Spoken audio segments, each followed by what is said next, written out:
করবার জন্য আমি এখানে 8টা বেগুন নিয়ে নিয়েছি। 8টা বেগুনকেই মাঝ বরাবর এভাবে আমি কেটে নিয়েছি।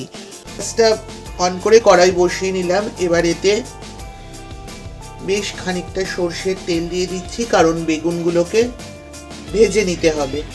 তেলটা গরম হয়ে গেছে, এবার আমি বেগুনগুলোকে আস্তে আস্তে ছেড়ে দেবো তেলের মধ্যে। বেগুনগুলোকে সাঁতলানোর সময় সামান্য হলুদ গুঁড়ো দিয়ে দিচ্ছি, খুব একটা বেশি না, আর সামান্য লবণ দিয়ে দিচ্ছি। দেখুন বন্ধুরা, বেগুনটা ভাজা হয়ে গেছে। এবার আমি বেগুনটা থেকে তুলে নেব এবং এইভাবেই সব বেগুনগুলো আস্তে আস্তে ভেজে নেব। বন্ধুরা দেখুন, সব বেগুনগুলো আমার ভাজা হয়ে গেছে। এবার আমি বেগুনটাকে বিভিন্ন উপকরণ দিয়ে মাখবো। 6 চামচ হলুদ, সর্ষে আর 4টে কাঁচা লঙ্কা। সর্ষে আর কাঁচা লঙ্কা সামান্য লবণ দিয়ে একটা পেস্ট তৈরি করে নেব। প্রথমে এই সর্ষেটার যে পেস্ট তৈরি করে রেখেছিলাম সর্ষে কাঁচা লঙ্কা দিয়ে, সেটা এর মধ্যে মিশিয়ে দেব।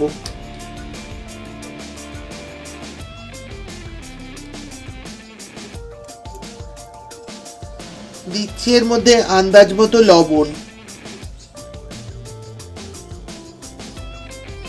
আপনারা আপনাদের আন্দাজ মতো লবণ দেবেন। দিচ্ছি সামান্য হলুদ গুঁড়ো, দিচ্ছি 1/2 চামচ কাশ্মীরি লঙ্কার গুঁড়ো, দিচ্ছি 1/2 চামচ শুকনো লঙ্কার গুঁড়ো। স্বাদটা ব্যালেন্সের জন্য 1/2 চামচের থেকে একটু বেশি চিনি দিয়ে দিচ্ছি। আর দিচ্ছি 4টে কাঁচা লঙ্কা এইভাবে ছুরি দিয়ে চিড়ে দুভাগ করে দিচ্ছি। ভর্তা একটু ঝাল ঝাল হলেই ভালো লাগে। আপনারা যদি ঝাল কম খান তাহলে কম কাঁচা লঙ্কা ব্যবহার করবেন। এবার দেব কাঁচা সর্ষের তেল।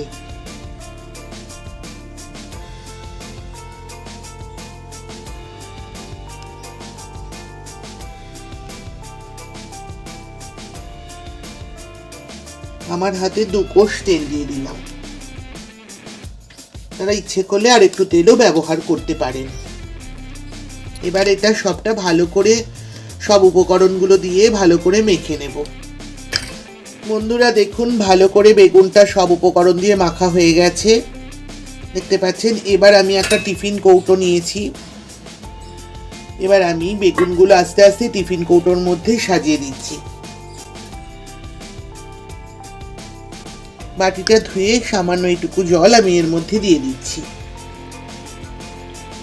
টিফিন কৌটোর ঢাকনাটা আটকে দেব।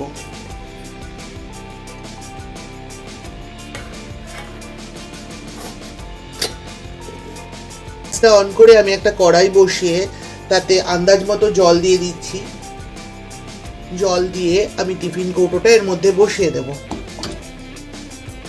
আরো একটু জল লাগবে।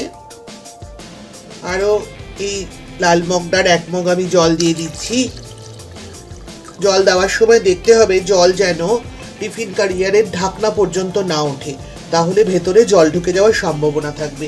এবার আমি এর উপরে একটা ঢাকনা দিয়ে দেব। ঢাকনা দিয়ে আমি এটা হতে দেব লো টু মিডিয়ামে। আমি 10 থেকে 15 মিনিট পরে ফিরে আসছি।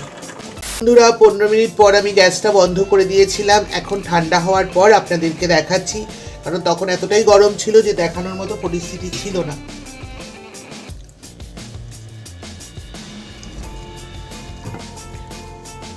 বন্ধুরা দেখতে পাচ্ছেন রেডি হয়ে গেছে আমার বেগুন ভাপা। এটা গরম ভাতের সাথে খেতে অসাধারণ লাগে। আপনারা যদি এইভাবে করেন তাহলে অবশ্যই আশা করি আপনাদেরও খুব ভালো লাগবে। ট্রাই করবেন এবং আমাকে কমেন্টে জানাবেন কেমন লাগলো আপনাদের।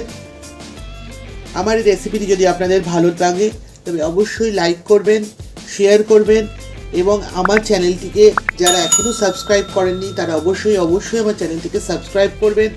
পাশে থাকা বেল আইকনটি প্রেস করবেন। আমার চ্যানেলটির পাশে থাকবেন চ্যানেলটিকে এগিয়ে নিয়ে যাওয়ার জন্য এবং আরও নিত্য নতুন রেসিপি দেখবার জন্য। ভালো থাকবেন, সুস্থ থাকবেন।